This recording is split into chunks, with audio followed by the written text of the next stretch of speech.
She collapsed beside his car at midnight, barefoot and shivering, with no memory of her name. The lonely Mafia boss should have walked away. Instead, he took her hand and discovered she was the only one who could save his dying heart. The rain came down like bullets on Fifth Avenue. Luca De Luca pressed his palm against the brick wall outside Velvet Room, the private club where he just closed a deal worth $3 million.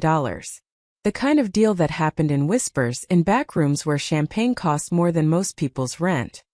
But right now he couldn't care less about the money. His chest was on fire. The pain started as a dull ache during dessert, spreading like cracks in ice across his ribs. Now it felt like someone had reached inside and was squeezing his heart with a fist made of razors. Luca's vision blurred. The neon signs across the street bled into watercolor smears of red and blue. Not here. Not now. He was 42 years old and dying. Had been for 3 years. Some rare genetic condition his doctors couldn't even pronounce properly. Something about his heart muscles slowly turning to scar tissue. They gave him 2 years, maybe 3 if he was lucky. That was 36 months ago. Luck apparently was running out. Luca pushed himself off the wall and stumbled toward his car. A black Mercedes S-Class, parked where his driver Marco had left it, gleaming under the streetlight despite the rain. He fumbled for his phone. His fingers felt thick and useless. Then he saw her. A woman, crumpled on the wet pavement beside his car's rear tire. Face down, one arm stretched toward the gutter, the other tucked beneath her. She wore a thin cotton dress, completely soaked through, and no coat. No shoes. Her bare feet were scraped and bleeding. Luca stopped breathing hard. Every instinct told him to get in the car and drive away. This was New York at 2 in the morning. People collapsed on streets all the time, junkies, drunks, runaways. None of his business. He had his own problems. But something made him look closer. Even unconscious, even soaked and shivering, there was something about her face. The curve of her jaw. The way her dark hair stuck to her cheek. "I know you." The thought came from nowhere, sudden and certain. But that was impossible. Luca knew everyone in his world. Every player, every pawn, every threat. He'd built his empire on knowing faces, reading people, remembering debts. This woman was a stranger. Wasn't she? Another wave of pain crashed through his chest. Luca gasped, nearly went down himself. He grabbed the car door handle for support, his vision tunneling. Through the gray fog creeping into his peripheral, he looked at the woman again. She wasn't breathing right. Her chest rose and fell too shallow, too slow. Leave her. Call 911. Drive away. Instead, Luca opened the back door and bent down. His hands shook as he slipped them under her shoulders. She was light, too light, like she hadn't eaten in days. Her skin was ice cold against his palms. He half dragged, half carried her into the back seat. Her head lolled against his shoulder, and for one strange moment, he caught her scent beneath the rain and the city grime. Something clean. Antiseptic, almost. Like hospitals. Luca settled her across the leather seats, then climbed in beside her. His chest was still screaming. He reached for his phone again, meaning to call Marco, but his hand cramped. The phone clattered to the floor. The woman's eyes snapped open. Blue. Startlingly blue. Even in the dim light. They locked onto his with an intensity that made him freeze. "Your pulse," she whispered. Her voice was raw, barely audible. Too fast. Irregular. Luca stared at her. "What?" Her hand shot out, cold fingers pressing against his wrist before he could pull away. She held it there, silent, counting. Her eyes unfocused slightly, like she was calculating something complex in her head. "Ventricular tachycardia," she said. "How long?" "How long what?" Luca tried to pull his arm back. She held on with surprising strength. Since the episode started, she sat up slowly, swaying. 5 minutes? 10. Who are you? She ignored the question. Her other hand moved to his chest, pressing firmly just below his collarbone. "Does this hurt?" It did. Luca nodded. Okay. Breathe with me. In for 4 counts she demonstrated. Her own breathing suddenly controlled and measured. Hold for 4. Out for 6. Do it. Listen, I don't. Now her voice carried an edge of command that cut through his confusion. Before you pass out and crack your skull on this car. Something about her certainty made him obey. Luca breathed in. 1, 2, 3, 4. Held it. Released slowly. The woman counted aloud, her hand still pressed against his chest, her fingers monitoring his pulse. After a minute, the crushing pain began to ease. After 2, he could think clearly again. The woman released his wrist and slumped back against the seat, her temporary surge of energy apparently exhausted. Better? She asked. Yeah, Luca studied her carefully. She looked worse than before. Her face pale as paper, her lips faintly blue. But her eyes were sharp. Aware. How did you know to do that? She opened her mouth. Closed it. A crease formed between her eyebrows. I don't know. What do you mean you don't know? I mean I don't know. Her voice rose, panicked now. I don't know how I knew. I don't know why I'm here. I don't. She looked down at herself, at the soaked dress, the bleeding feet. I don't know who I am. Luca watched her face cycle through confusion, fear, and finally a kind of hollow shock that he recognized. He'd seen it before, in interrogations, when someone realized they'd lost something they could never get back. What's your name? He asked quietly. She shook her head. I don't remember. Where do you live? I don't know. What's the last thing you remember? The woman pressed her palms against her temples. Nothing. It's all empty. But when I saw you when you were in pain, my hands just moved. Like they knew exactly what to do. She looked at him with those unsettling blue eyes. Why? What's wrong with me? Luca had spent 20 years in a world built on secrets and lies. He could spot a con from a mile away. Could read a poker face like a children's book. This woman wasn't lying. The terror in her voice was real. The confusion was real. And somehow, impossibly, she just talked him through a cardiac episode using techniques that probably saved his life. What's wrong with you? Luca repeated slowly. He pulled out his phone again, this time managing to grip it properly. That's a hell of a good question. He had contacts. Doctors who didn't ask questions, specialists who treated bullet wounds and didn't file reports. If this woman had been drugged or hurt or worse, they'd find out. And if she really had saved his life just now. Luca looked at her again, at the way she hugged herself against the cold, at the lost expression on her face. I know you, his instincts whispered again. He didn't. But he was going to find out why he felt like he should. Come on, he said, typing rapidly. I'm taking you somewhere safe. Where? Luca met her eyes. My place. Until we figure out who you are. And more importantly, he thought but didn't say, who wanted her to forget. The penthouse was 53 floors above the chaos of Manhattan, wrapped in floor-to-ceiling windows that made the city look like a galaxy of fallen stars. The woman stood in the guest room doorway, staring at the king-sized bed like it might bite her.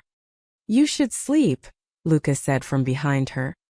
He'd changed into dry clothes, black slacks and a crisp white shirt, his wet jacket discarded somewhere in the hallway. There are clothes in the closet. My housekeeper keeps extras for guests. The woman turned to face him.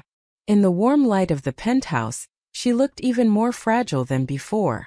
Someone had given her a blanket during the car ride, and she clutched it around her shoulders like armor. Why are you helping me? It was a fair question. Luca didn't help strangers.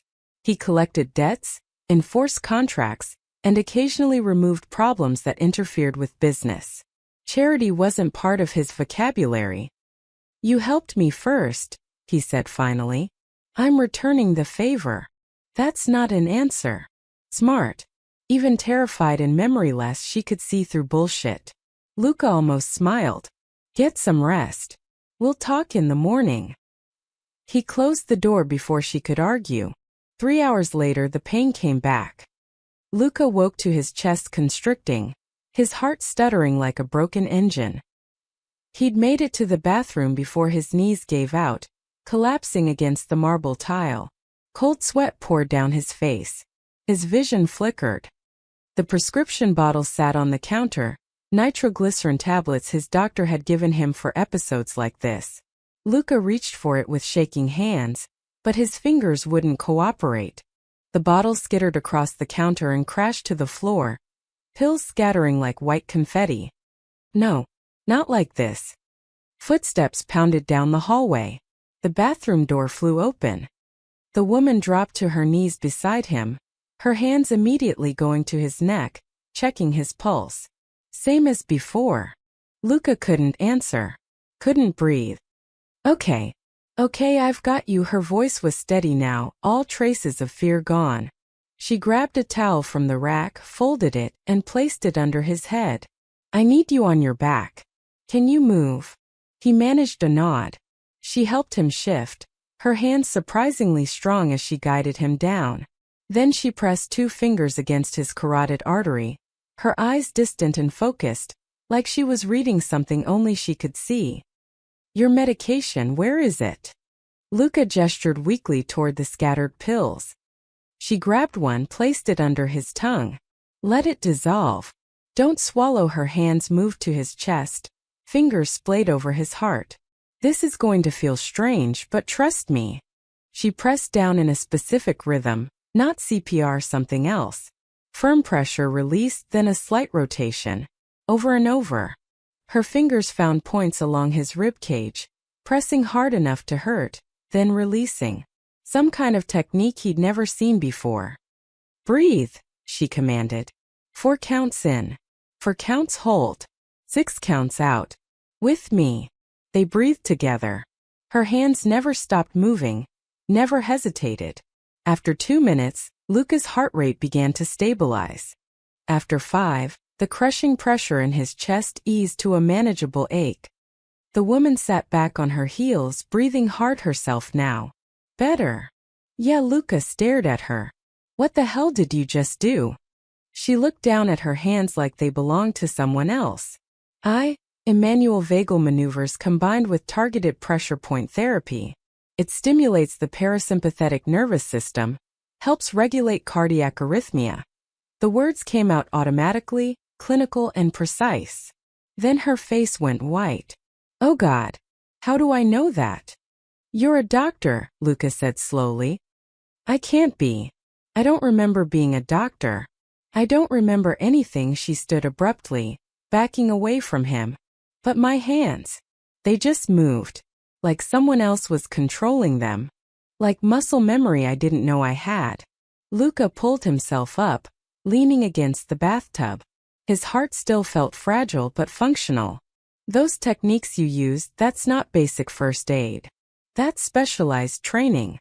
Cardiothoracic medicine, she whispered. Advanced intervention for arrhythmias. I shouldn't know this. Why do I know this? Because someone trained you. Someone who needed you to know it. Luca watched her carefully. And then someone made you forget.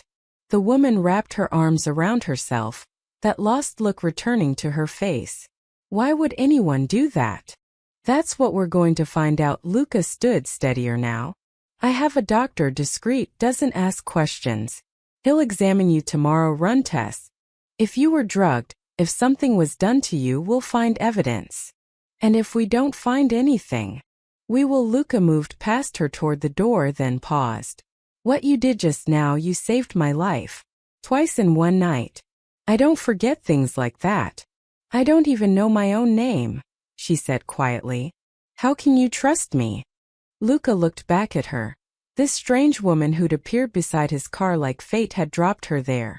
Who knew exactly how to stop his heart from killing him, but couldn't remember where she'd learned it. I don't trust you, he said honestly. But whoever erased your memory had resources, had power. That means you know something dangerous. Something worth destroying a person's identity to hide.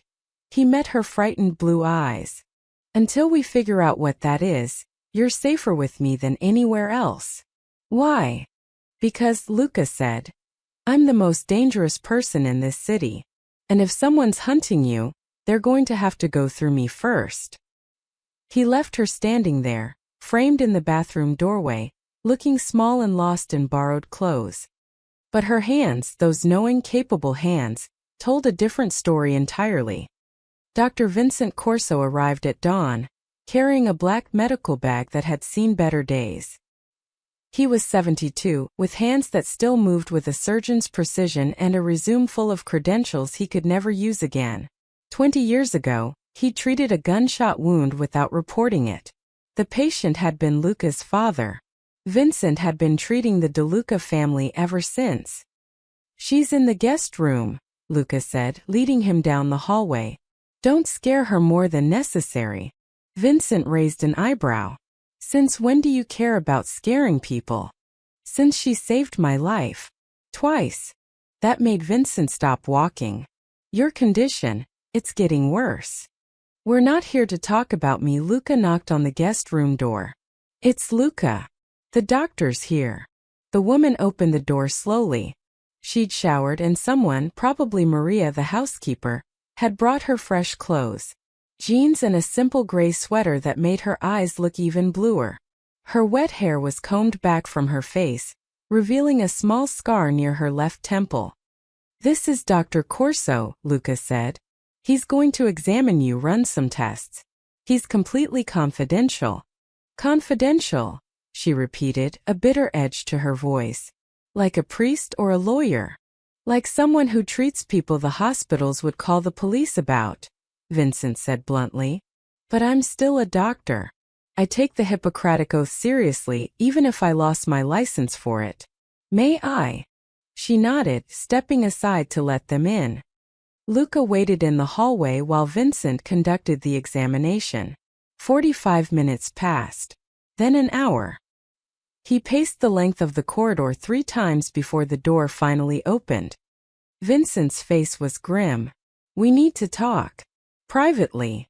They went to Luca's study, all dark wood and leather, with a wall of books Luca had never read but kept anyway because his father had. Vincent set his medical bag on the desk with a heavy thud. "What did you find?" Luca asked. "Nothing good." Vincent pulled out a tablet, tapping through what looked like test results. "She has no head trauma.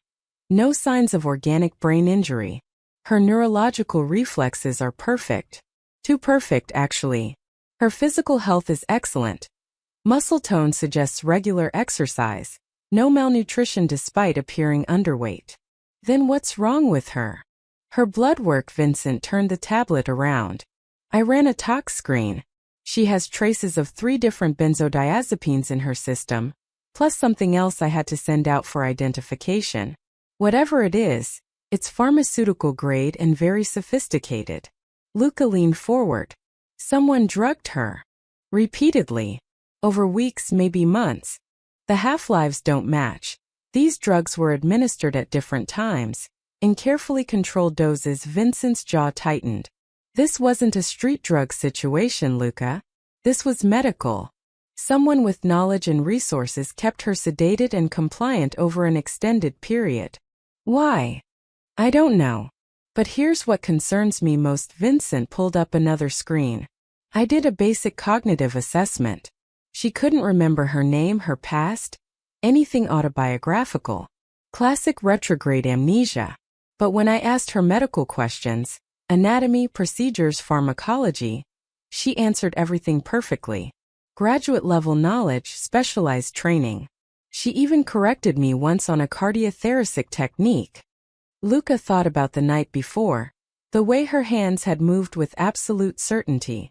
So her procedural memory is intact, but her episodic memory is gone. "Exactly. Which doesn't happen naturally." Vincent closed the tablet. "Amnesia from trauma or disease doesn't work this way. You don't lose your name but remember how to perform a vagal maneuver. This is selective. Deliberate. Someone wanted her to forget who she was," Luca said slowly, "but they needed her to keep her medical knowledge. That's my assessment. Whoever did this wanted to erase her identity while preserving her training. The question is why?" Luca stood, walking to the window. 53 floors below, the city was waking up. Cars flooding the streets. People rushing to lives they remembered. What else? There are needle marks on her inner arms. Recent within the last week. Someone was giving her 4 medications regularly. Vincent paused. And there's something else. That scar on her temple? It's surgical. Very precise incision, maybe 6 months old. I can't tell what it was for without imaging, but it's consistent with a biopsy or some kind of neural access. Neural access, Luca repeated. You mean they opened her skull? I mean someone performed brain surgery on her. Whether it was therapeutic or experimental, I can't say. But combined with everything else, Vincent shook his head. This woman was held somewhere. A facility with medical capabilities. She was drugged, operated on, and her memory was systematically suppressed. Then someone dumped her on a street corner and walked away. Luca turned back from the window. Can you reverse it? Bring her memories back? Maybe. If I knew what drugs they used, if I had time and resources. But Luca. Vincent's expression was deadly serious.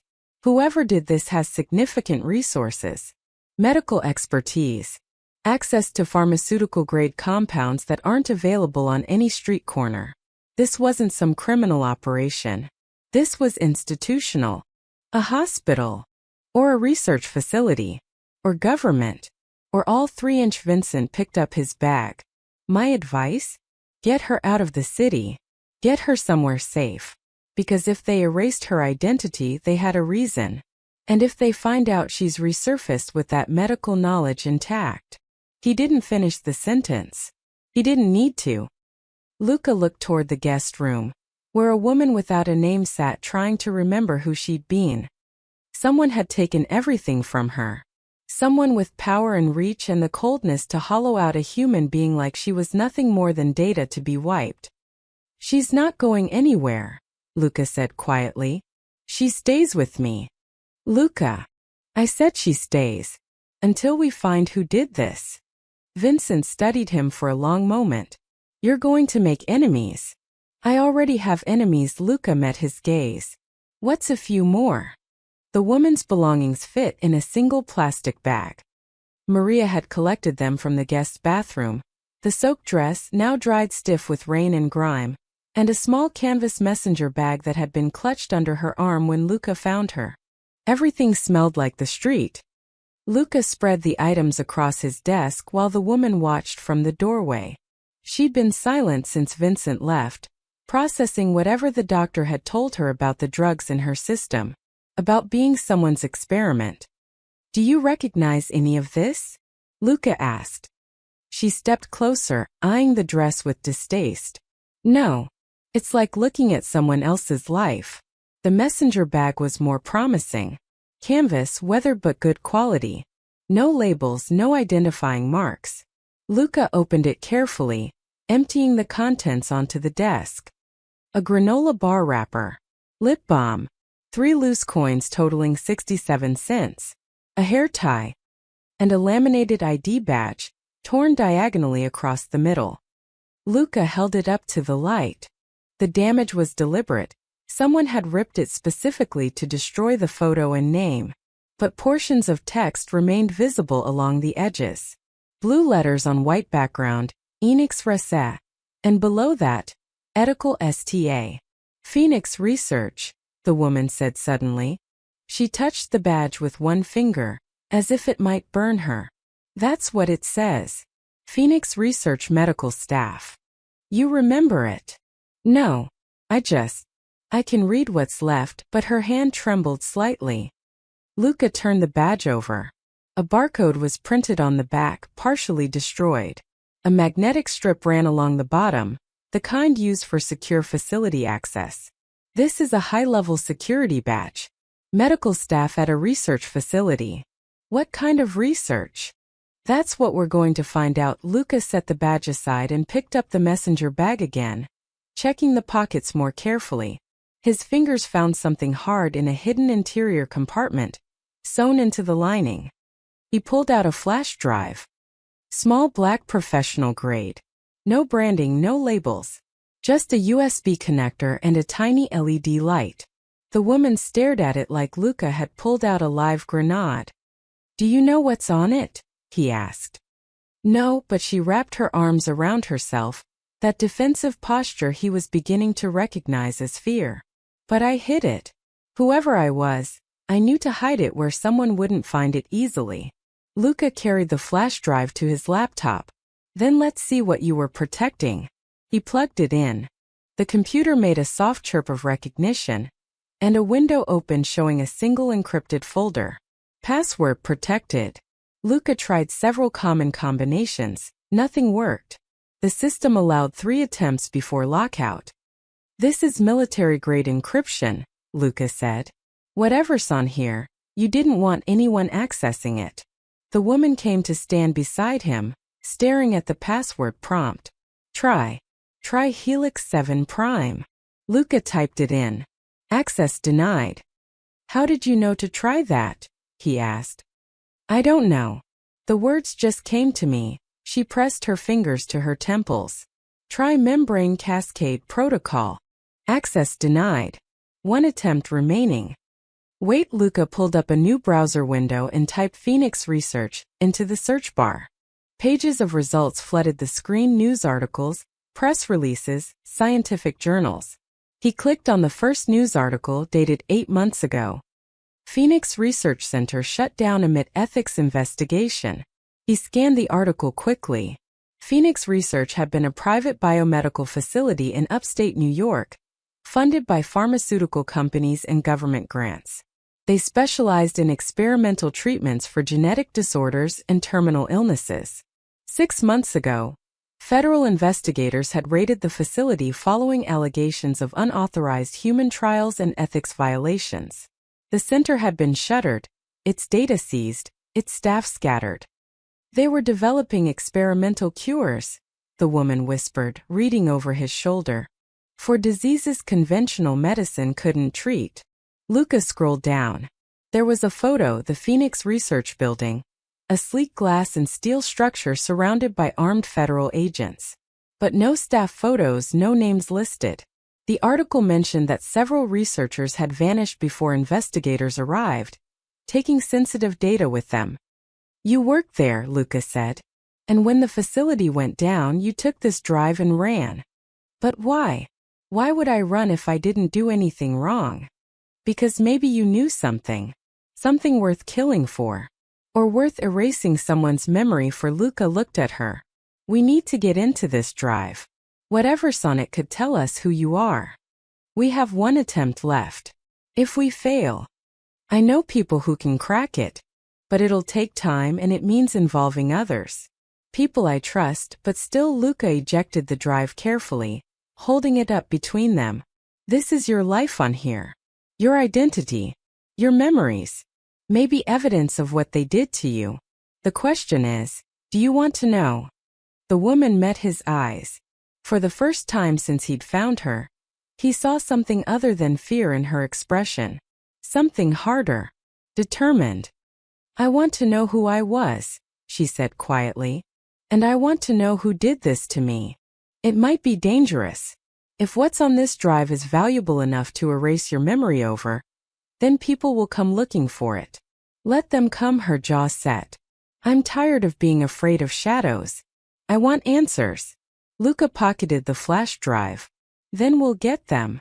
But first, we're moving you somewhere more secure." If Phoenix Research was shut down by federal investigation, that means powerful people are involved. The kind who don't like loose ends. "You think I'm a loose end? I think you're a woman who walked away with classified research and a head full of medical knowledge someone desperately wanted to erase." Luca stood. "Which makes you either a criminal or a witness. Either way, you're in danger." She looked down at the torn ID badge, at the fragments of a life she couldn't remember. "I don't even know what to call myself." "Pick a name. Any name. Until we know who you really are." She was quiet for a moment, thinking. Then, "Emma. I'll be Emma." It was a lie, a placeholder. But it was hers. "All right, Emma," Luca said. "Let's find out who you used to be." The restaurant sat on a pier jutting into the Hudson River, all weathered wood and string lights that turned the water into liquid gold. Luca had chosen it deliberately, public enough to feel safe, quiet enough for conversation, and far enough from his usual haunts that no one would ask questions about the woman sitting across from him. Emma picked at her seafood linguine, eating mechanically. She'd barely spoken during the drive, just stared out the window at the city sliding past. Luca understood. Vincent's news had been a lot to process. Being told you'd been systematically erased as a person, that took time to sink in. "You need to eat," Luca said. "Vincent said you're underweight." "I'm not hungry." "Eat anyway," he cut into his steak. "You'll need your strength for what comes next." "And what comes next?" "I have someone working on the flash drive. Best computer specialist in the city, completely off the books. He'll crack the encryption without triggering any lockouts." Luca took a sip of wine. "Should have answers in 48 hours. Emma set down her fork. "What if I don't like the answers? What if I did something terrible?" "Then you deal with it.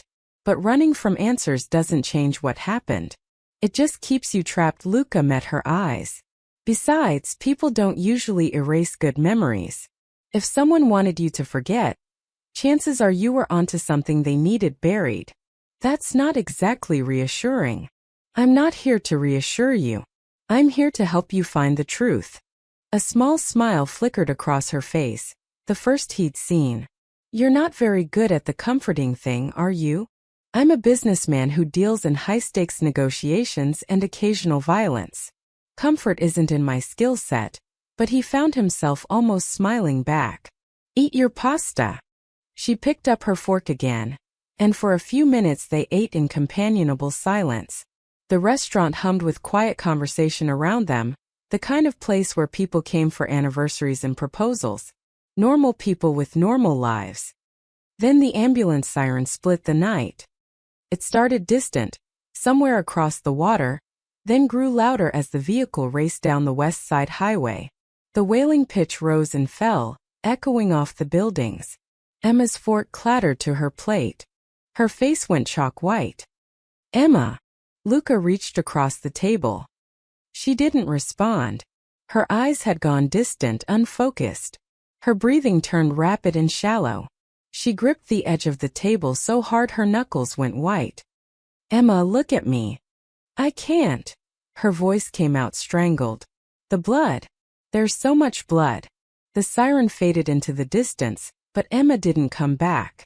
She was somewhere else entirely, trapped in a memory that was tearing its way to the surface. Luca stood, moving around the table. He crouched beside her chair, keeping his voice low and steady. "You're safe. You're here with me. Focus on my voice." "He's coding. The patient is coding. I need." Emma's hands moved in front of her. Fingers splayed like she was performing surgery on an invisible body. "Scalpel. I need a scalpel. No time for sterile field. Have to go in now or he dies." Emma. Luca caught her hands gently. "You're not there. You're here. In a restaurant. No one's dying." But she wasn't listening. Tears streamed down her face as her hands continued their phantom work. "Aortic dissection. Type A. Emergency procedure. I'm opening the chest cavity. Spreading the ribs. God, the bleeding won't stop. I need suction. Someone give me suction." People at nearby tables were starting to stare. Luca ignored them, focusing entirely on Emma. "It's a memory. You're remembering. But it's over now. You're safe." "I couldn't save him." Emma's voice broke. "He died on the table. 26 years old, and he died because I couldn't work fast enough. Because the trauma was too severe. Because..." She looked at Luca, really seeing him for the first time. "I remember. Oh God, I remember doing that. Emergency surgery. Trauma surgery. In a makeshift operating room. No proper equipment. Just me." And she pressed her hands to her face. "I can't see the faces. I can't see where I was. But I remember the procedure. Every cut. Every second of failing to save someone's life." Luca helped her stand. "We're leaving. Can you walk?" She nodded shakily. He left cash on the table, far more than the bill, and guided Emma out of the restaurant. She leaned on him heavily, trembling. Outside, the cool air seemed to help. She pulled away slightly, wrapping her arms around herself. "I killed someone," she whispered. "You tried to save someone," Luca corrected. "There's a difference." "Is there?" "He still died. Every doctor loses patience." "It doesn't make you a killer." Luca led her toward the car, where Marco waited with the engine running. "But it tells us something important. You weren't just medical staff at a research facility. You were a surgeon. A trauma surgeon specifically, working in conditions that weren't standard." Emma climbed into the back seat, still shaking. Why would a research center need a trauma surgeon? Because maybe they weren't just researching treatments. Maybe they were testing them on people who got hurt in the process. Human experimentation, Emma said hollowly. Unethical trials. The kind that get facilities shut down and people disappeared. Luca slid in beside her. The kind that needs surgeons willing to work off the books. Or surgeons who don't know they have a choice. You think I was forced to work there? I think you ran away with classified data hidden in your bag, and your memory full of things someone wanted erased. That sounds like someone who realized they were part of something wrong and tried to escape. Emma was quiet as Marco pulled into traffic. The city lights painted moving shadows across her face. Finally, she said. The ambulance siren triggered it. The sound brought everything back. Sense memory. Sound, smell, touch. They're stored differently than visual memories. Harder to suppress completely. Luca watched her carefully. Which means the rest is still in there. Your identity, your past, everything. It's buried but not gone. How do I get it back? We keep exposing you to triggers. Carefully. And we crack that flash drive. Chances are whatever's on there will tell us exactly who you are and what you were running from. Emma leaned her head back against the seat, exhausted. I'm not sure I want to remember anymore. If all my memories are like that one watching people die, maybe forgetting was a mercy. Maybe, Luca agreed. Or maybe remembering is the only way to make sure it never happens again. To anyone. She turned to look at him. Why do you care? Really? Luca considered the question. The honest answer was complicated, part debt, part curiosity, part something else he didn't have words for yet. This woman had appeared in his life at the exact moment he needed her, had saved him twice with knowledge she shouldn't possess. That kind of coincidence didn't happen naturally. Because someone tried to erase you, he said finally. And I don't like people who think they can make other people disappear. It's bad for business. It wasn't the whole truth, but it was true enough. Emma closed her eyes. Thank you. For not running when I started losing it back there. I don't run, Luca said quietly. From anything.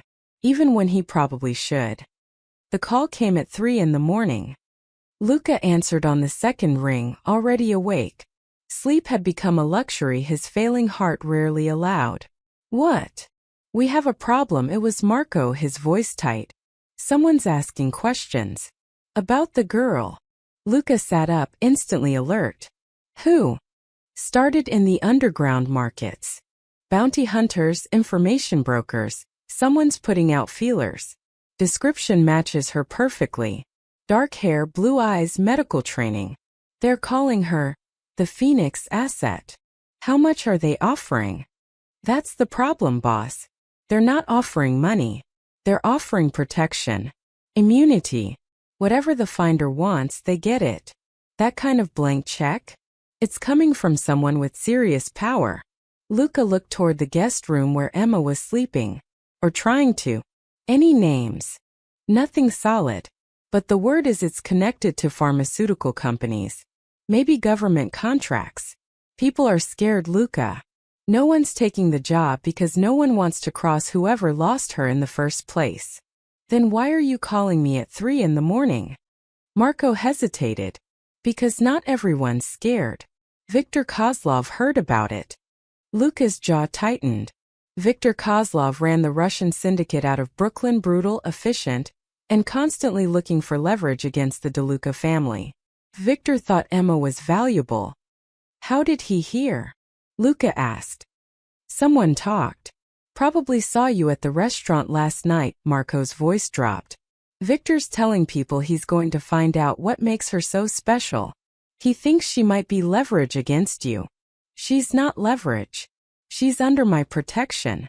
Victor doesn't care about the rules anymore. Not since you shut down his port operations last month. He wants blood, boss. And if he can't get yours, he'll settle for anyone close to you. Luca threw off the covers, already moving. How long do we have? His people are already looking. Could be hours, could be days.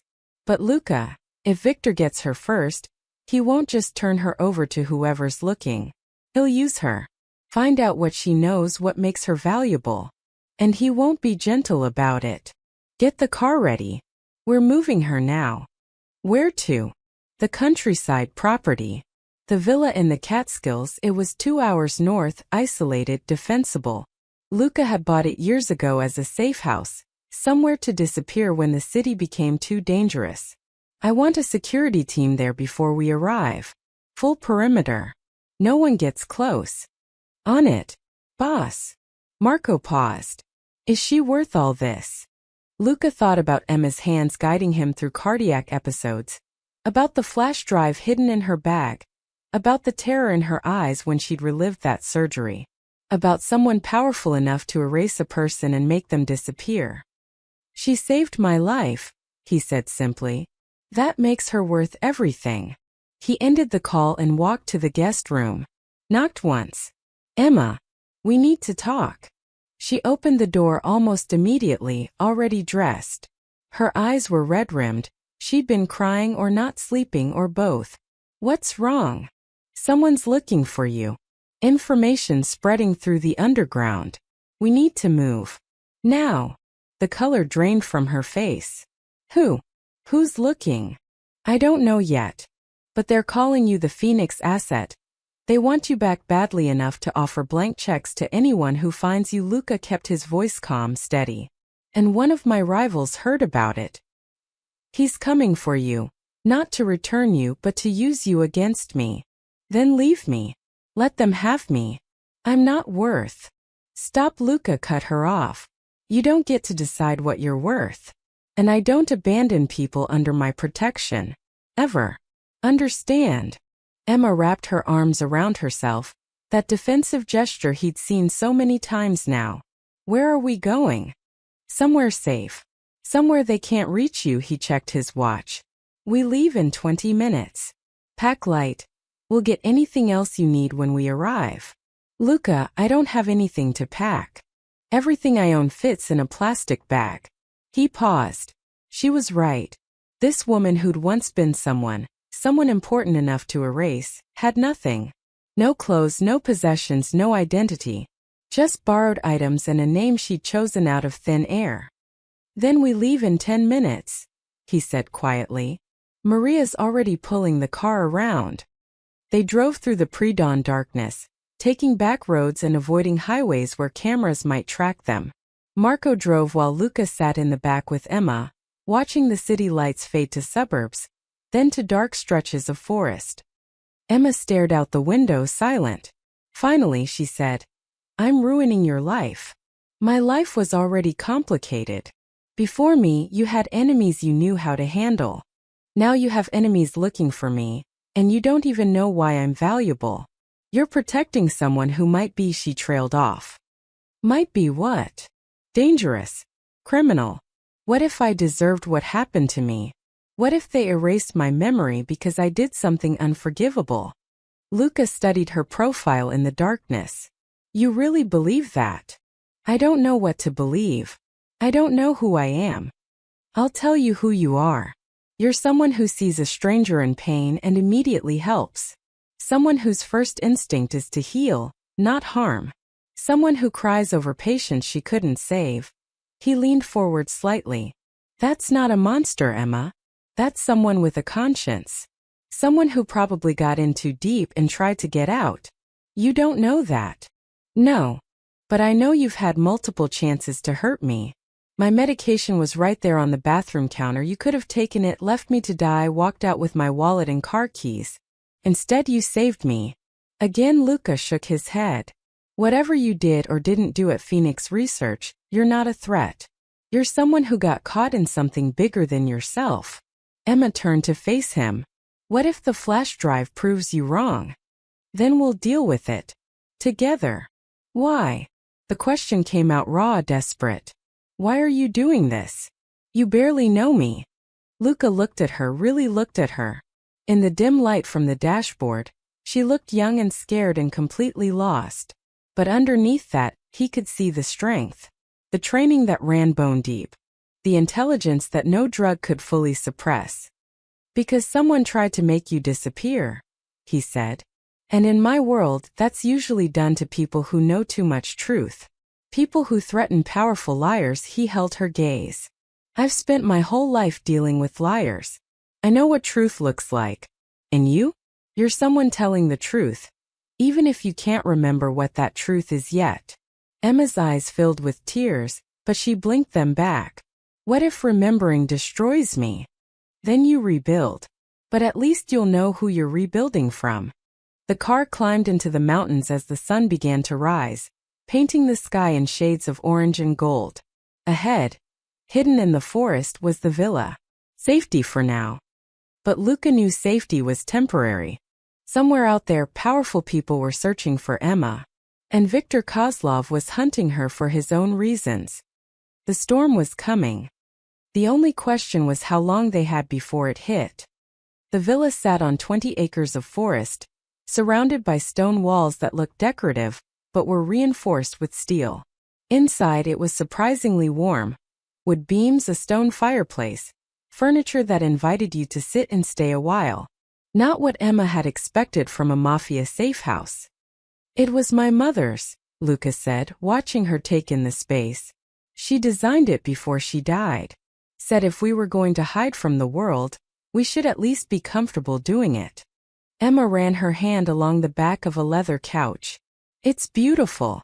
It's safe. 6 security cameras on the perimeter, panic room in the basement, and my best men watching the property line. No one gets close without us knowing. He moved toward the kitchen. Are you hungry? I should be asking you that. When's the last time you ate properly? Luca paused. The truth was he couldn't remember. Between the cardiac episodes and the stress of moving Emma, food had become an afterthought. I'm fine. That's not what I asked. Emma followed him into the kitchen. Your color's off. When did you last take your medication? This morning. Luca. He sighed, pulling the pill bottle from his pocket. Fine. Yes. I forgot this morning. I was busy keeping you alive. Emma took the bottle, reading the label. Sit down. You're taking these now and then you're eating something. Doctor's orders. You're not actually a doctor. You just have the training. Sit down. There was steel in her voice, the same certainty she'd shown when treating him. Luca found himself obeying, sliding onto a bar stool while Emma filled a glass with water and handed him 2 pills. How are you feeling? She asked, watching him swallow them. Any chest pain? Shortness of breath? Some tightness? Nothing I can't handle. That's not how this works. You don't handle a failing heart. You treat it carefully before it kills you. She opened the refrigerator, scanning the contents. Someone, probably Marco, had stocked it before they arrived. When's your next cardiology appointment? I don't have one. Emma turned incredulous. You have a terminal heart condition, and you're not seeing a cardiologist regularly. I see Vincent when I need to. Vincent is a general practitioner with a revoked license who treats you in secret. That's not the same as proper cardiac care. She pulled out eggs, vegetables, bread. You're going to eat an omelet. Protein, some greens. No arguments. Luca watched her move around the kitchen with efficient purpose, cracking eggs, chopping peppers, heating a pan. Her hands never hesitated, even though she'd never been in this kitchen before. Muscle memory again. How many meals had she prepared in her forgotten life? You don't have to take care of me, he said quietly. Yes, I do. You're keeping me alive. The least I can do is return the favor. She poured the eggs into the pan. Besides, it feels right. Helping people. Making sure they're okay. Maybe that's who I was. Someone who took care of others. A trauma surgeon definitely fits. Or a criminal running experiments on people. Her voice went flat. We still don't know. The flash drive will tell us. My guy should crack it any day now. Emma flipped the omelet expertly. And if it confirms I did terrible things, then you did them. But you're not doing them now. Luca accepted the plate she handed him. The omelet was perfect. Fluffy, properly seasoned. People aren't just the worst thing they've ever done.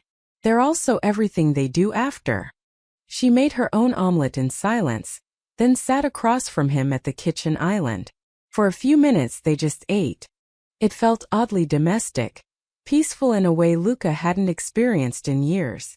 His life was normally meetings and negotiations, violence and power plays. Quiet moments didn't exist.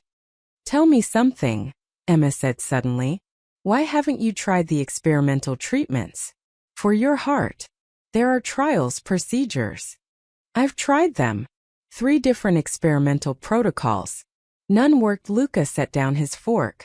My condition is genetic, progressive, and apparently resistant to everything medical science has thrown at it. At this point, I'm just buying time. How much time? Vincent thinks maybe 6 months.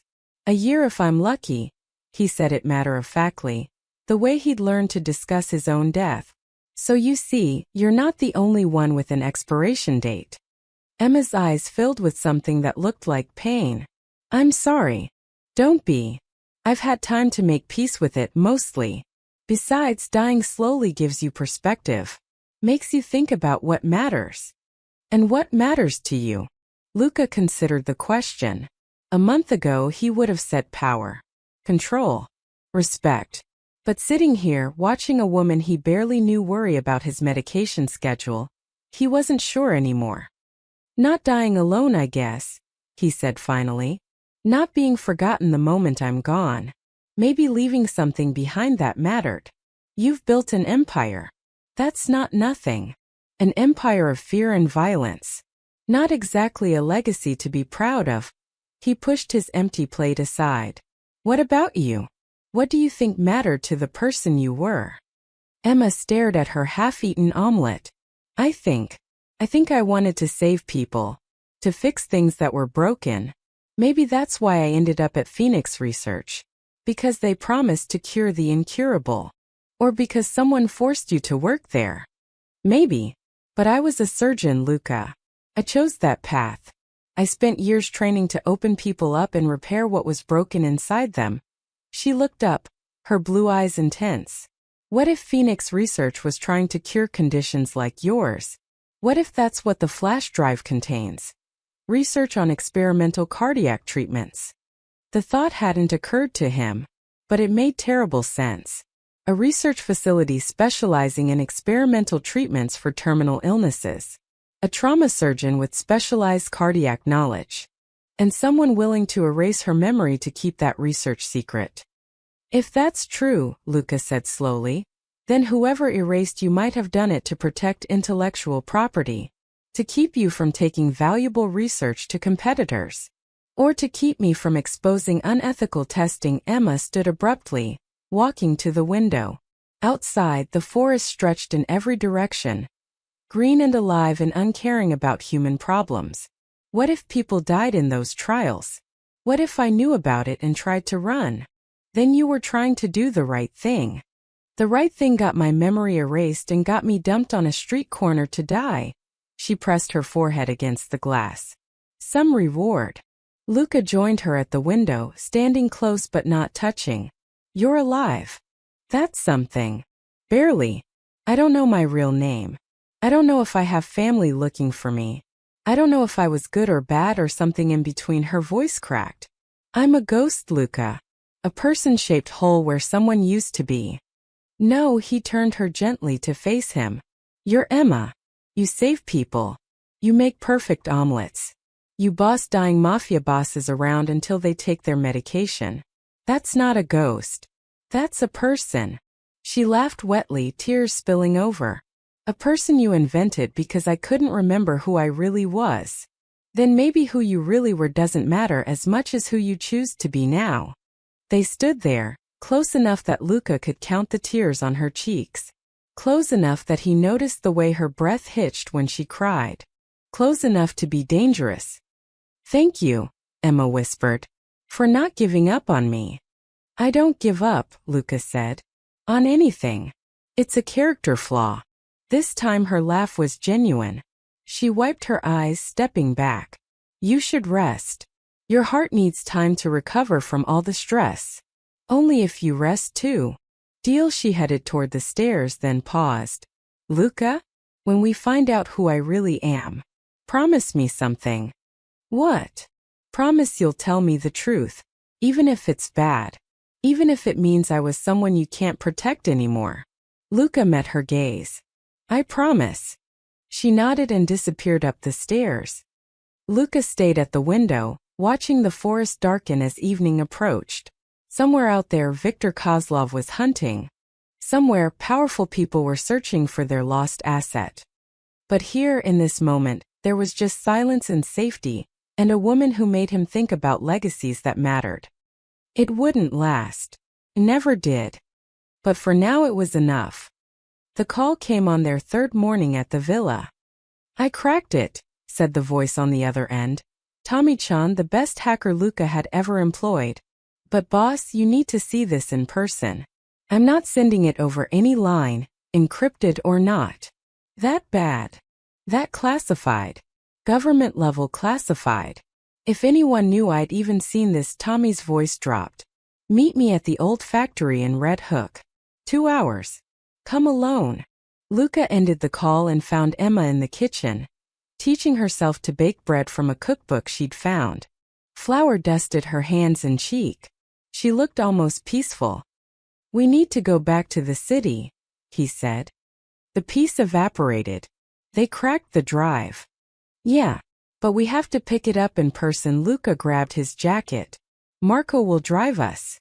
We'll be back before dark. Maybe I should stay here. If it's dangerous. If it's about you, you deserve to see it first. Get your coat. The Phoenix Research Facility ruins sat 40 miles north of the city, just off Route 87. They'd planned to go straight to Tommy, but Emma had insisted on a detour when she saw the exit sign. The name had triggered something. A pull she couldn't explain. Now they stood in an overgrown parking lot, staring at what remained of the building. Federal investigators had stripped it 6 months ago, but vandals and weather had finished the job. Windows shattered, doors hanging loose, walls covered in graffiti. A chain-link fence surrounded the property, plastered with no trespassing signs. We shouldn't be here, Marco said from behind them. Place could be watched. 5 minutes, Emma said, already walking toward the fence. I just need to see inside. Luca followed, watching her circle the perimeter until she found a section where the fence had been cut. She slipped through without hesitation, like she'd done it before. Muscle memory again. The main entrance was sealed, but a side door hung open. Emma walked straight to it, her feet finding the path through debris like she could navigate it blind. Luca stayed close, his hand near the gun under his jacket. Inside, the building was gutted. Stripped floors, empty rooms, wires hanging from ceiling tiles. But the layout remained. Long corridors, numbered doors, the bones of what had been a state-of-the-art research facility. Emma moved through it like a ghost returning home. She turned left without looking, walked straight down a hallway, stopped at a door marked Laboratory 3. This is it, she whispered. I worked here. Luca opened the door. The lab was destroyed. Equipment gone, tables overturned, even the floor tiles pried up by investigators looking for hidden data. But the smell remained. Sharp. Chemical. Antiseptic. The moment Emma stepped inside, her entire body went rigid. Emma. She didn't answer. Her eyes had gone distant, unfocused. She walked to the center of the room, her head tilting slightly like she was listening to something only she could hear. Subject 17 is coding, she said, her voice flat and clinical. Heart rate dropping. BP 70/40 and falling. I'm administering epinephrine. No response. Emma, you're remembering. You're not there anymore. We're losing him. Her hands move through the empty air, performing procedures on an invisible patient. The serum is causing cardiac inflammation, just like the others. Just like I warned them it would. Luca grabbed her shoulders. Emma, look at me. But she was trapped in the memory, watching it play out behind her eyes. Tears streamed down her face as her hands continued their phantom work. He's 23 years old. Terminal glioblastoma. Stage 4. They promised him a cure. They promised. Her voice broke. They're making me kill him. They're making me administer a treatment I know will fail. And if I refuse, they'll... She gasped, her hand flying to her temple where the surgical scar was. They'll reset me. Again. They've done it before. I've forgotten before. How many times? How many times have I stood in this room and watched someone die and then forgotten? Emma. Luca pulled her against his chest, holding her firmly. You're safe. You're with me. This is a memory. Just a memory. She collapsed against him, sobbing. I killed them. 17 people. I administered treatments I knew were toxic. I watched them die one by one, and I kept doing it because they threatened to erase me if I stopped. To reset my memory and start over. They forced you, Luca said quietly. That's not murder. That's being held prisoner. I should have refused. I should have let them erase me the first time. Instead, I kept working. Kept trying to fix the formula. Kept thinking maybe the next version would work. Maybe I could save just one person. She pulled back, looking at him with haunted eyes. But I couldn't. The serum was fundamentally flawed. It targets the diseased cells, but it also attacks healthy cardiac tissue. It cures the illness by destroying the heart. Luca went very still. What illness? Progressive cardiomyopathy. Genetic variant. The kind that's terminal and treatment-resistant. Emma's face was pale. They were developing a radical gene therapy. Something that could rewrite the genetic code causing the condition. But the delivery mechanism was toxic. Every trial subject died of heart failure within weeks of treatment. The room felt suddenly smaller. Colder. Luca, the illness they were trying to cure. Emma's eyes widened. It's your illness. The research was for patients exactly like you. He stepped back. That's impossible. No. It makes perfect sense. Phoenix Research specialized in experimental treatments for terminal genetic conditions. They must have had funding from families, from patients desperate for a cure. Her mind was racing now, pieces falling into place. That's why I knew how to treat your cardiac episodes. I'd spent months working with that exact condition. I knew every symptom, every complication. Emma, don't you see? That's why someone wanted me erased. Not because I stole data, because I knew the truth about their trials. I knew they were killing people with a cure that didn't work. And when I tried to leave, when I tried to take evidence, she touched her temple again. They caught me. Suppressed my memory. Probably planned to kill me, but something went wrong. Luca forced himself to think past the shock. The flash drive. You took data about the trials. Treatment protocols. Patient outcomes. Evidence of the deaths. Emma looked around the ruined laboratory. Proof that Phoenix Research was conducting illegal human trials with a lethal treatment. Proof that could send people to prison for decades. Or worse, Luca said. If government funding was involved, if pharmaceutical companies had invested in the research, we're talking billions of dollars in liability. Criminal charges. Congressional investigations. Emma wrapped her arms around herself. I'm a witness. The only witness who knew the complete picture. That's why they wanted me erased. That's why they're still looking for me. And that's why you ran. Luca pulled out his phone. Tommy has the data. We need to see exactly what's on that drive, names, dates, all of it. Then we know who we're up against. Luca, if what's on there is what I think it is, if it proves Phoenix Research killed people, then the people responsible will do anything to get it back. Anything. Let them try. He held out his hand. Come on. We've been here too long already. Emma took his hand, but before they could move, Marco's voice crackled through Luca's earpiece. Boss, we've got company. 3 vehicles coming up the access road. Moving fast. Luca swore. How far? 2 minutes. Maybe less.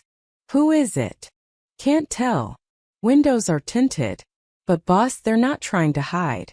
They want us to know they're coming. Luca pulled Emma toward the door. We're leaving. Now. They ran through the corridors, retracing their path toward the exit. Behind them, car doors slammed. Voices shouted. Heavy footsteps echoed through the building. There! Someone yelled. North corridor. Luca pushed Emma through the side door, then through the cut fence. Marco had the car running, passenger door open. They dove inside and Marco floored it, tires screaming on broken asphalt. Gunfire cracked behind them. The rear window spiderwebbed but held. Who the hell was that? Marco shouted. Luca looked back at the facility, at the figures emerging from the building. Professional. Coordinated. Not Victor's people, these were trained operators. People who really want that flash drive, he said grimly. Emma's hands trembled in her lap. They were waiting. They knew we'd come. Or they've been watching the place, waiting for anyone connected to Phoenix Research to show up. Luca pulled out his phone. Either way, we need that data now. Tommy's going to have to send it encrypted. We're out of time for careful. As Marco drove them back toward the city, Luca watched Emma stare out the window. She'd remembered. Not everything, but enough. Enough to know she'd been both victim and unwilling accomplice. Enough to know that 17 people had died while she tried and failed to save them. Enough to know that the truth she carried could destroy powerful people. And those people were hunting her. Tommy sent the files to a burner laptop by the time they reached the villa. Luca sat up in his study while Emma paced behind him, unable to sit still. Marco stood guard at the door. The flash drive contained 3 folders: patient records, treatment protocols, and personal log. Luca opened the first folder. 17 files, each labeled with a number and initials. Subject 1 JM. Subject 2 RF. Subject 17 DK. He clicked on the first one. Jonathan Myers. Age 41. Diagnosed with genetic cardiomyopathy at 38. Prognosis: 18 to 24 months without intervention. Enrolled in Phoenix Research Trial March 2024. Below that, a photo. A man with kind eyes and a tired smile, standing with 2 young children. Oh God! Emma whispered behind him. I remember him. He was a math teacher. His daughters were 6 and 8-inch. Luca scrolled down. Treatment administered March 15, 2024. Initial response positive. Genetic markers showed correction. Then, 3 weeks later, patient experiencing cardiac inflammation. Arrhythmias increasing. Treatment adjusted. For weeks after that, patient deceased. Cause of death: acute heart failure secondary to myocardial necrosis. The serum worked, Emma said hollowly. It corrected the genetic defect. But the delivery mechanism, viral vector combined with synthetic peptides, it was too aggressive. It attacked the heart muscle while rewriting the DNA. We killed the disease and the patient. Luca opened the next file. Then the next. The pattern was identical. Different names, different faces, different ages. But every outcome the same. Initial correction of the genetic defect, followed by progressive cardiac damage, followed by death. The longest anyone survived post-treatment was 6 weeks. 17 people. 17 families destroyed. They knew, Emma said, her voice shaking. After the 3rd death, we knew the treatment was lethal. But Phoenix Research was funded by Axion Pharmaceuticals. They'd invested $200 million in the research. They couldn't admit failure. So they kept enrolling subjects. Desperate people who'd been told they were dying anyway. People who trusted us. Luca opened the treatment protocols folder. Pages of dense scientific notation, chemical formulas, genetic sequencing data. And there, buried in the technical language, he found it. A modified version of the protocol, labeled Revision 7 Theoretical Only, not approved for testing. "What's this?" he asked. Emma leaned over his shoulder, scanning the document. Her breath caught. That's my work. I was trying to fix it. I modified the viral vector, changed the peptide delivery system, added a cardiac protective compound." Her fingers traced the screen. "This version should prevent the myocardial damage. Should allow the genetic correction without destroying the heart tissue." "Did you test it?" "No. They wouldn't let me. Axion wanted results from the current protocol first. They said I could test modifications after we proved the concept worked." Her laugh was bitter. "But the concept didn't work. The concept killed everyone." Luca opened the final folder, personal log. It was a video file dated 6 months ago. He clicked play. Emma's face filled the screen. She looked exhausted, scared but determined. The video had been recorded in the same laboratory they visited. He recognized the equipment in the background. "My name is Dr. Sarah Chan," Video Emma said. "I'm a cardiothoracic surgeon and researcher at Phoenix Research. If you're watching this, it means something happened to me. It means I either escaped or they silenced me." Luca hit pause. "Sarah Chan." Sarah stared at the screen at her own face from 6 months ago. "That's me. That's my real name." He pressed play again. "For 8 months I've been conducting human trials of a gene therapy for terminal cardiomyopathy. 17 patients have died. Not from their disease, from our cure. Phoenix Research and their funding partner, Axion Pharmaceuticals, have known the treatment was lethal since patient 3. They ordered me to continue anyway.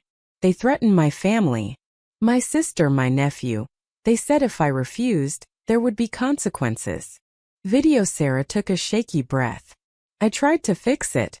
I developed a modified protocol that could work, that could actually save lives. But they won't use it. They're too invested in the current approach. Too worried about admitting failure and losing their investment."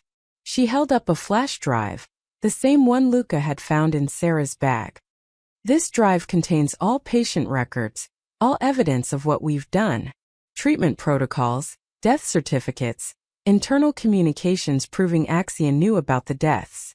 If I disappear, please get this to the FDA, to the press, to anyone who can stop them." Her voice broke. 17 people trusted us. 17 families believed we could save them. And we murdered them for profit." The video ended. Sarah, Luca had to start thinking of her by her real name, was crying silently. "I have a sister. A nephew. They threatened them." "Where are they?" Luca asked immediately. "I don't know.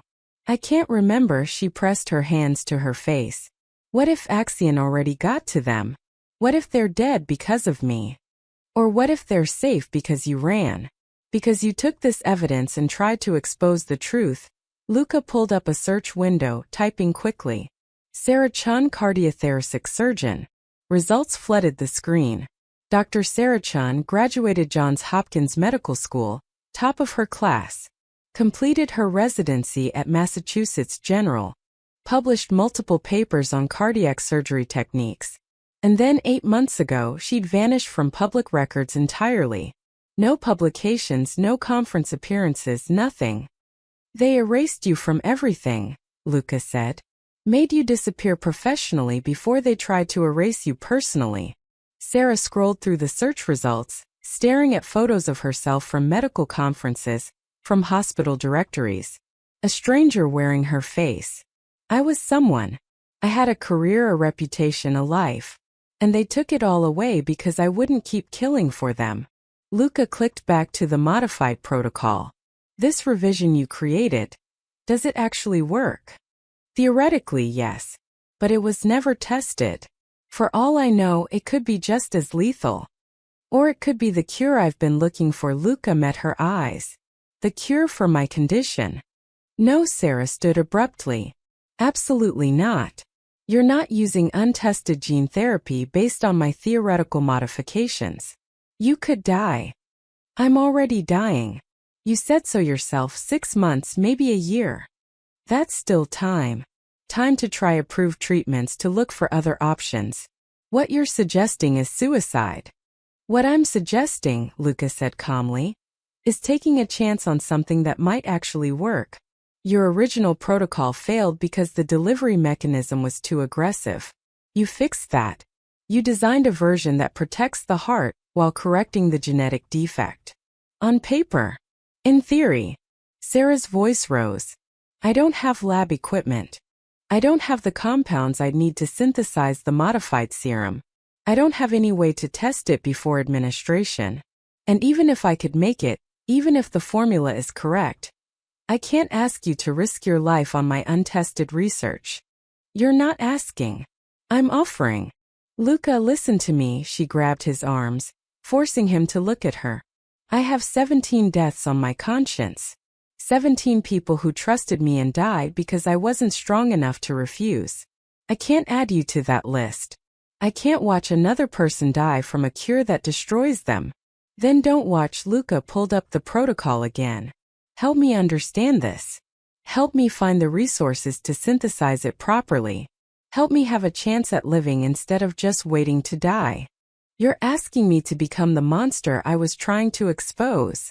No. I'm asking you to become the doctor who saves lives instead of ending them. He stood, facing her. Those 17 people, they died because Axion pushed a flawed treatment. Not because you failed them. You tried to stop it. You tried to fix it. You risked everything to expose the truth. And I lost. I lost my memory, my identity, my family. Everyone I tried to save died anyway. They died. Past tense. But I'm not dead yet. Luca touched her face gently. You said you wanted to fix broken things. Here's your chance. Fix me. Or at least try. Sarah closed her eyes, tears spilling over. If I try and you die, I'll never forgive myself. And if you don't try and I die anyway, will you forgive yourself then? She opened her eyes, searching his face. Whatever she saw there, desperation or determination or something else, made her shoulders slump in defeat. This is insane, she whispered. Probably. It could kill you faster than your condition would. I know. We'd need a real lab, proper equipment, the base compounds for synthesis, and time, weeks, maybe months to do it safely. Then we'll find all of that. Luca pulled her close. Together. Sarah rested her forehead against his chest. Why are you so determined to trust me? Because you're the only person in my life who saved me without wanting something in return. That's worth betting everything on. She pulled back, wiping her eyes. Okay, but we do this right. No shortcuts, no rushing. We synthesize the modified serum carefully. We test it thoroughly. And we don't administer anything until I'm absolutely certain it's safe. Deal. And Luca. She held his gaze. If Axion finds out we're trying to perfect the treatment they failed to create, they won't just want me back. They'll want us both dead. Let them come, Luca said quietly. I've got nothing left to lose. Except he realized that wasn't true anymore. He had Sarah. And the fragile possibility of a future. That was something worth fighting for. The attack came on their 7th night at the villa. Sarah was in the makeshift lab they'd set up in the basement, really just a cleared storage room with equipment Luca had acquired through his contacts. Nothing sophisticated enough for actual synthesis yet, but enough for her to begin mapping out the exact process they'd need. Luca was upstairs reviewing security footage when Marco's voice crackled through his earpiece. Movement on the north perimeter. Multiple targets. Luca was on his feet instantly. How many? At least 8. Professional formation. They're not trying to hide. Marco's voice tightened. Boss, these aren't Victor's people. This is a tactical team. Lock down the house. Get everyone to defensive positions. Luca was already moving toward the basement. Do not engage until I give the order. He found Sarah bent over her notebook, so focused she didn't hear him approach. Sarah, we have a problem. She looked up, saw his face, and immediately understood. They found us. 8 hostiles, north perimeter. We need to get you to the panic room. What about you? I'll be fine. Marco and the team can handle. The first window exploded. Glass shattered across the floor as something metal clattered into the living room. Smoke grenade. Within seconds, thick gray smoke was billowing through the first floor. Basement. Now. Luca grabbed Sarah's arm, pulling her toward the reinforced door at the back of the storage room. The panic room, steel walls, independent air supply, communication equipment. Could hold out for days if necessary. But before they reached it, automatic gunfire erupted upstairs. The sound was deafening even through the floor. Marco and his men returning fire, the tactical team advancing. Marco status. Luca shouted into his comm. They breached the front and east entrances simultaneously. We're holding the main hallway, but the transmission cut to static, then Marco's voice returned strained. We've got wounded. Tony took 2 rounds to the chest. He's bleeding out and I can't. I'm coming up, Sarah said immediately. Absolutely not. Luca blocked her path. You stay here. You're what they want. And Tony's dying. You said it yourself, he's bleeding out. If it's chest wounds, he's got minutes without treatment. Maybe less. She met his eyes. I'm a trauma surgeon, Luca. This is what I do. Sarah, how many men do you have up there? 6? 7. If you lose even 1 to injuries you could have treated, you lose tactical advantage. You lose the ability to defend this house. Her voice was steady, clinical. Let me help or watch your people die. Your choice. More gunfire. Someone screamed. The tactical team was pushing forward, and Marco's men were being overwhelmed. Luca made the decision in a heartbeat. You stay behind me. You do exactly what I say. The second I tell you to run, you run. Understood. Understood. They moved upstairs together, staying low. The smoke was thicker here, burning Luca's eyes and throat. Through the gray haze he could see muzzle flashes. Marco and 3 other men behind overturned furniture, trading fire with the tactical team advancing through the smoke. Tony lay against the far wall, his shirt soaked red, his breathing shallow and ragged. Cover us. Luca shouted to Marco, then pulled Sarah across the room in a crouching run. Bullets whined past them too close. They reached Tony and dropped behind the partial cover of a thick wooden bookshelf. Sarah's hands went immediately to Tony's chest, her fingers finding the wounds. 2 entry points, no exit wounds. Bullets still inside. He's got a pneumothorax, collapsed lung. Maybe 3 minutes before he suffocates. Can you fix it? Not here. Not without equipment. She looked around frantically. I need something hollow. A pen, a straw, anything tubular. Luca pulled a pen from his pocket. Sarah grabbed it, snapped it in half and removed the ink cartridge, leaving just the hollow plastic tube. This is going to hurt, she told Tony, who could barely nod. Then she felt along his ribs, counted, and without hesitation drove the tube between 2 ribs directly into his chest cavity. Tony gasped, his back arching. Air hissed out through the makeshift chest tube, the collapsed lung releasing pressure. After a few seconds his breathing eased. Still labored, still dangerous, but no longer immediately fatal. That'll buy him 20 minutes, Sarah said. But he needs a hospital. Real surgery. Marco. Luca called out. We need an exit route. Tony's stable but critical. South door's still clear, but it won't be for long. They're surrounding the house. Marco fired 3 quick shots. Boss, I'm down to my last magazine. We don't have the firepower to hold them much longer. Luca's mind raced through options. They couldn't win this fight, they were outnumbered and outgunned.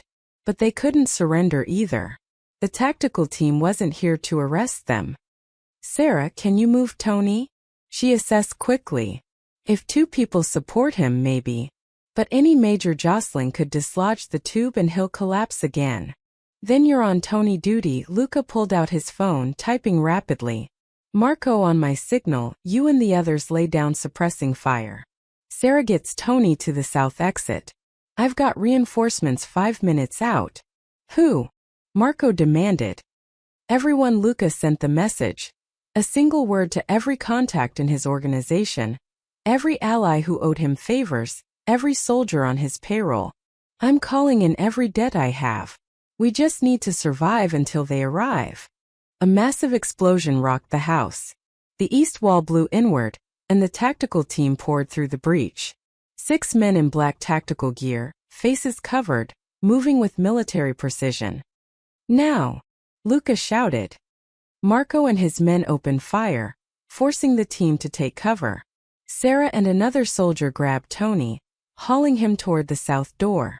Luca provided cover, his pistol cracking steadily as he fired at anything that moved through the smoke. They made it to the door. Outside, the night air was cold and clear after the smoke-filled house. Sarah got Tony into the back of a vehicle while Luca and Marco held the doorway. Get him out of here, Luca ordered the driver. Closest hospital. Go. The vehicle tore down the driveway just as the tactical team breached the south entrance. Luca and Marco fell back, joining Sarah behind a stone planter. Your reinforcements better hurry, Marco said, slamming in his last magazine. Sarah was checking another wounded man, shoulder wound, not life-threatening but bleeding heavily. Her hands worked automatically, tearing fabric for bandages, applying pressure. Even in the chaos, even under fire, she was calm, focused. This was muscle memory deeper than anything the drugs had suppressed. There! One of the tactical team shouted, pointing directly at Sarah. Target acquired. Take her alive. Kill everyone else. Luca stepped in front of her. Over my dead body. That can be arranged. A familiar voice called from the smoke. Viktor Kozlov emerged, flanked by 4 more men. Not part of the tactical team, these were his personal enforcers. The Russian smiled, his gold teeth glinting in the firelight from the burning house. Luca, Luca, Luca, Viktor said, shaking his head. All this trouble for one woman. I'm almost impressed. Walk away, Viktor. This isn't your fight. But it is. You see these gentlemen? He gestured to the tactical team. They hired me to find your little doctor. They offered a very generous contract. And when I deliver her, they've promised to overlook certain inconveniences regarding my recent operations. You sold out to Axion Pharmaceuticals. I sold out to money and immunity. The name doesn't matter. Victor's smile widened. Now you can hand her over peacefully, or my friends here can take her from your corpse. I really don't care which. Behind them, engines roared. Headlights blazed through the trees as vehicles poured onto the property. At least a dozen cars, maybe more. Luca's reinforcements. Victor's smile faltered. What? I told you, Luca said calmly. Walk away. 50 men emerged from the vehicles, all armed, all loyal to the DeLuca family. They spread out in formation, surrounding Victor's people and the tactical team. What had been an overwhelming assault became a standoff. The tactical team leader assessed the situation quickly. This isn't worth it.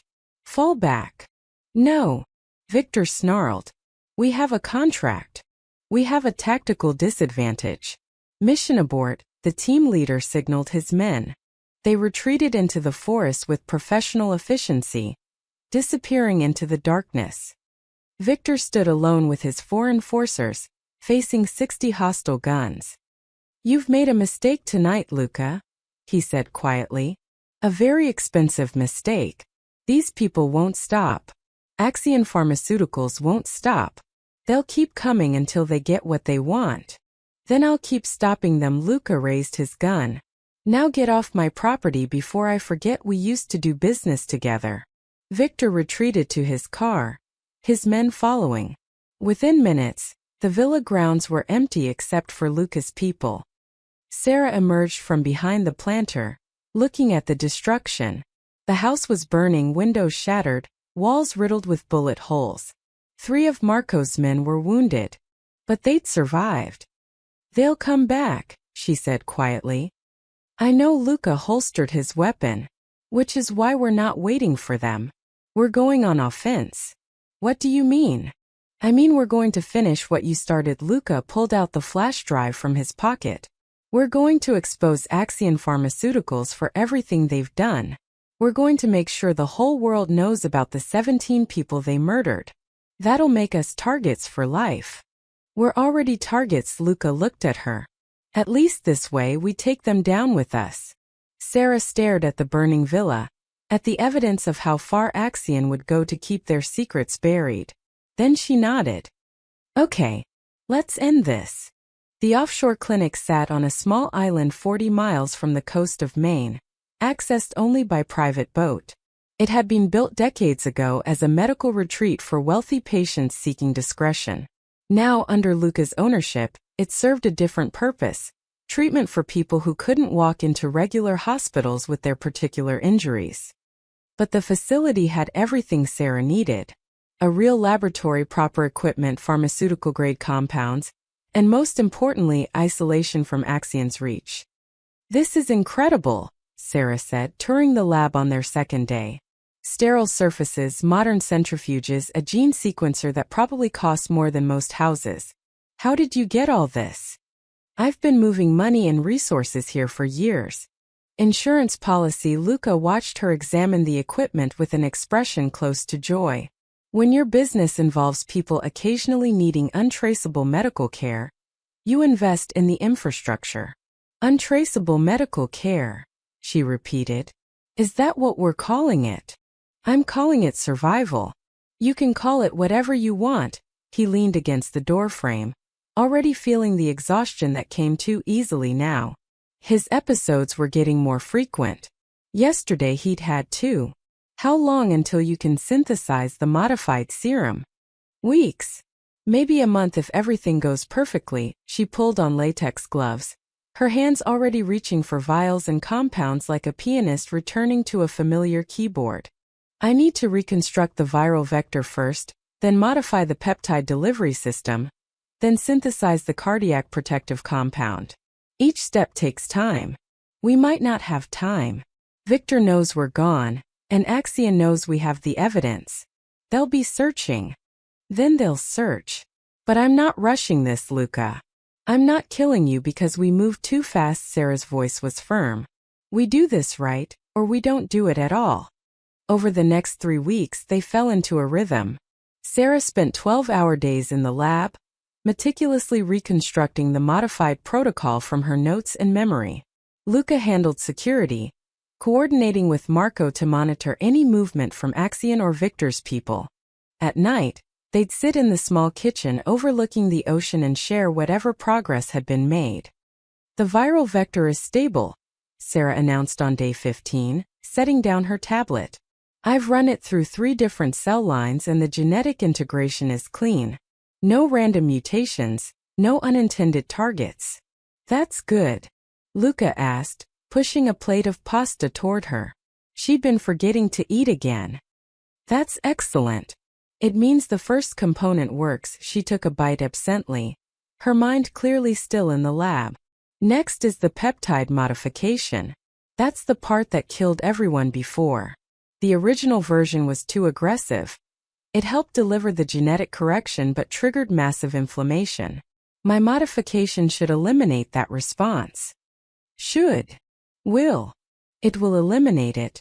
But her hand trembled slightly as she set down her fork. At least according to every model I've run.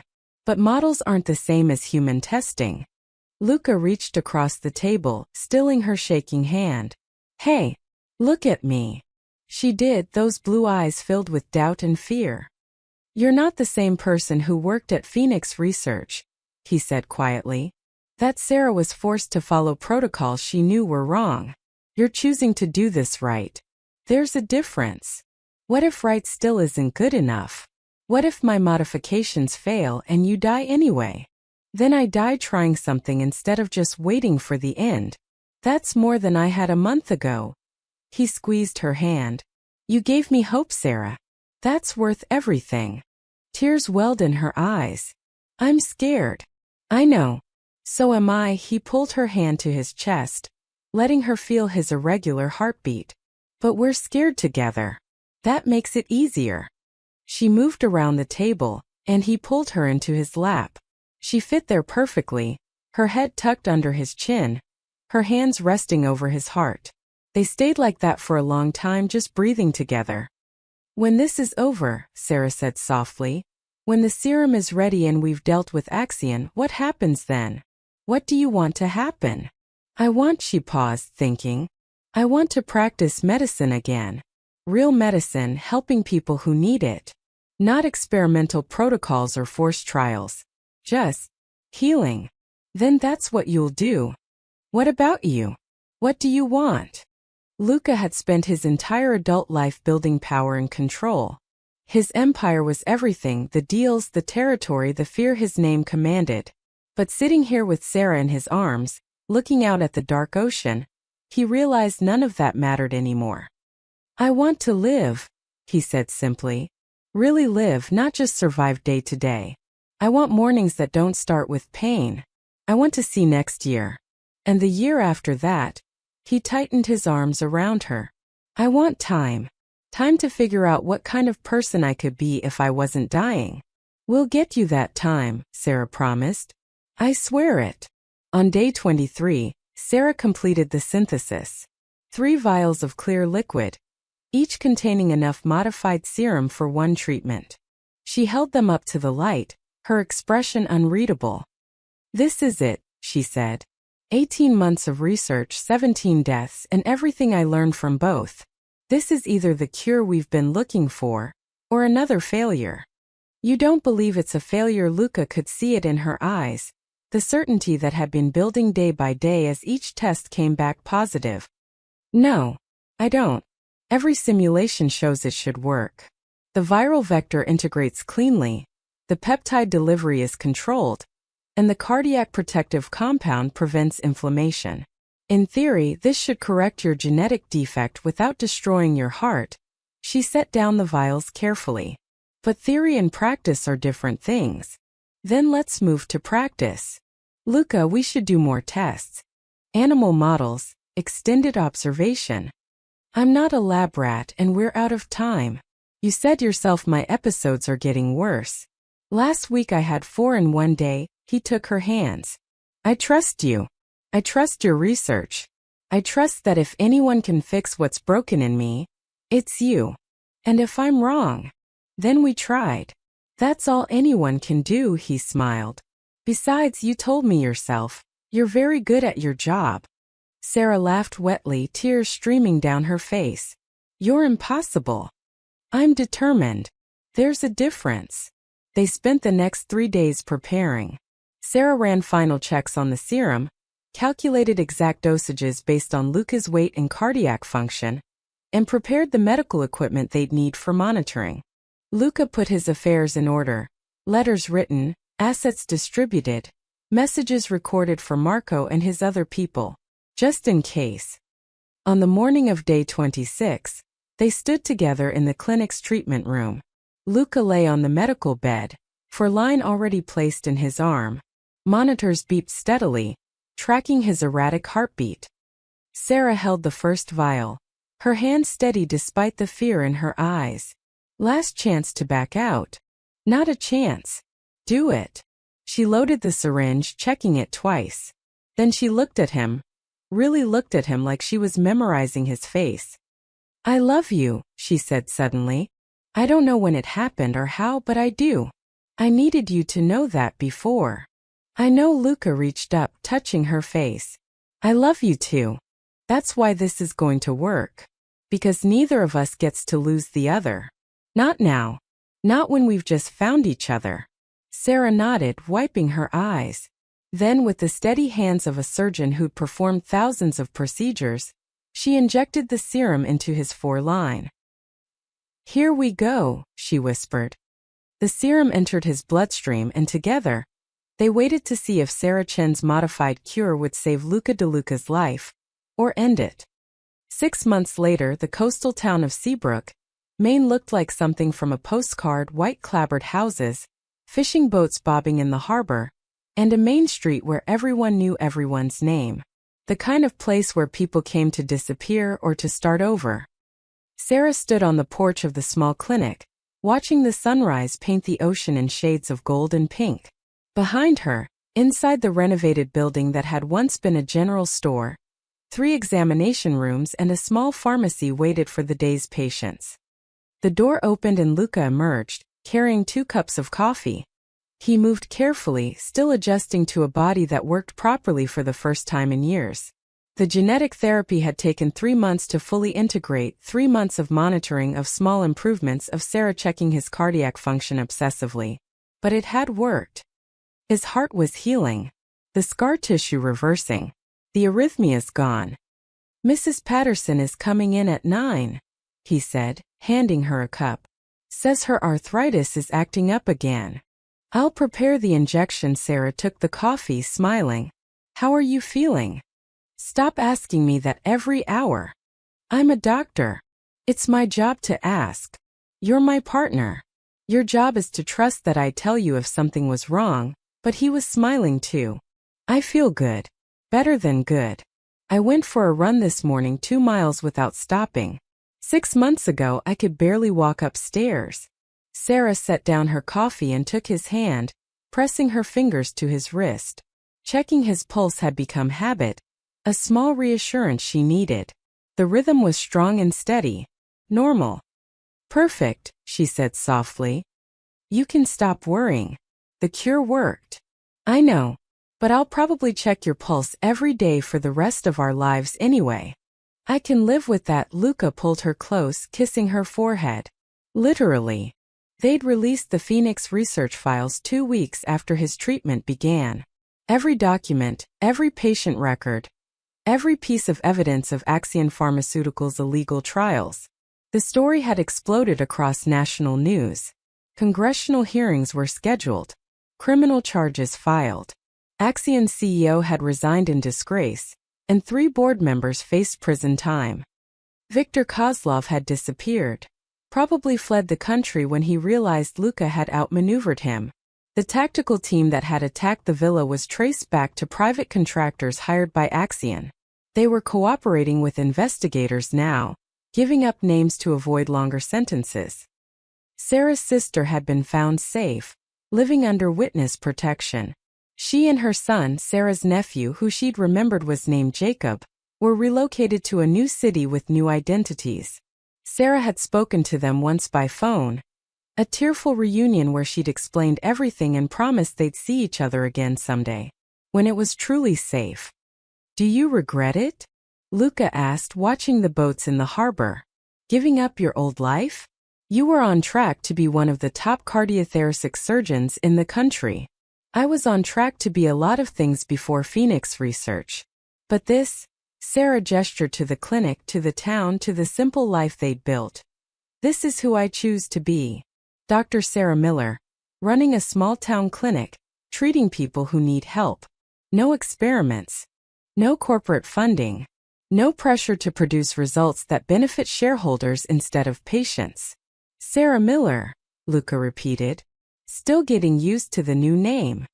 "Says Lucas Miller," she grinned. "We match now." They'd both taken new identities after the hearings concluded. Legal name changes, new social security numbers, the whole process.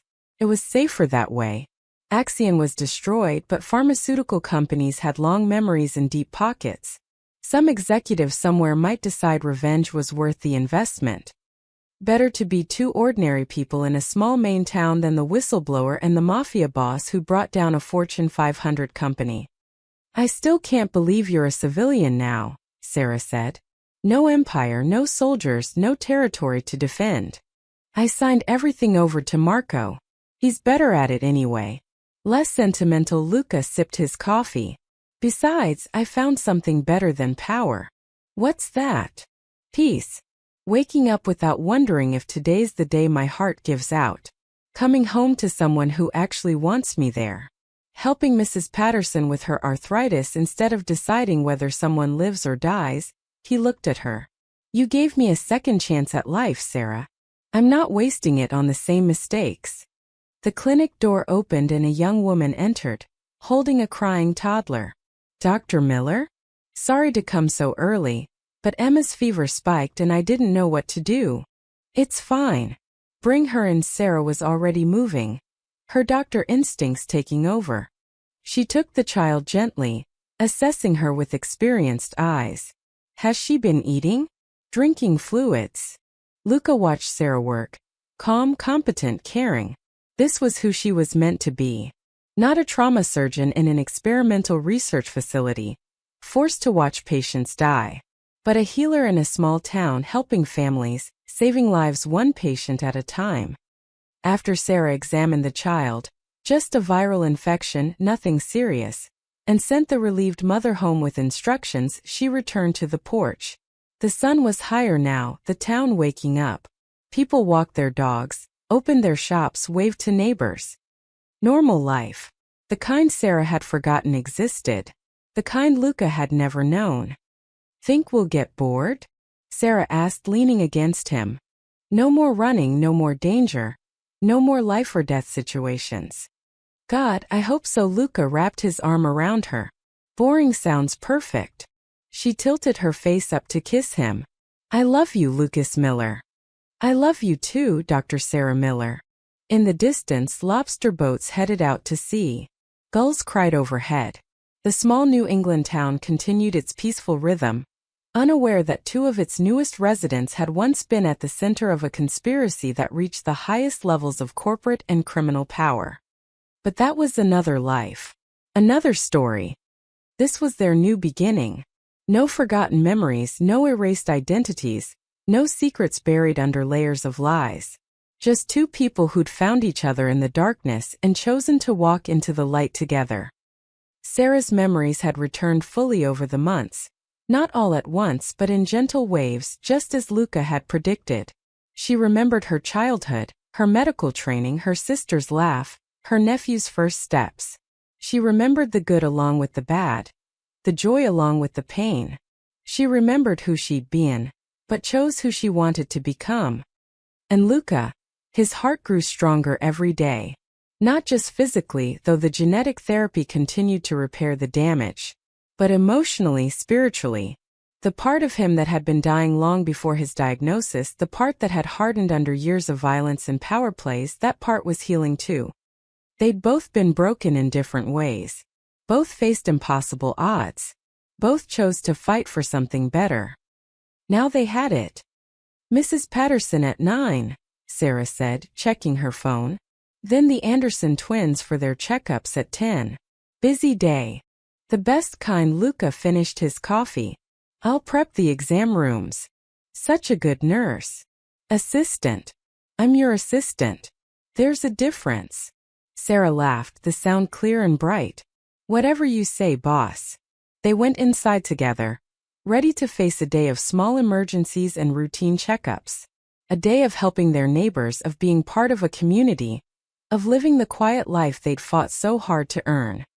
Behind them, the sun climbed higher over Seabrook. The ocean rolled eternal. And two people who'd been erased, who'd been dying, who'd been lost, they'd found their way home. Not to a place they'd known before, but to something better.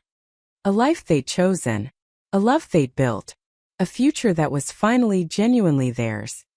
And in the end, that was the greatest cure of all. The end.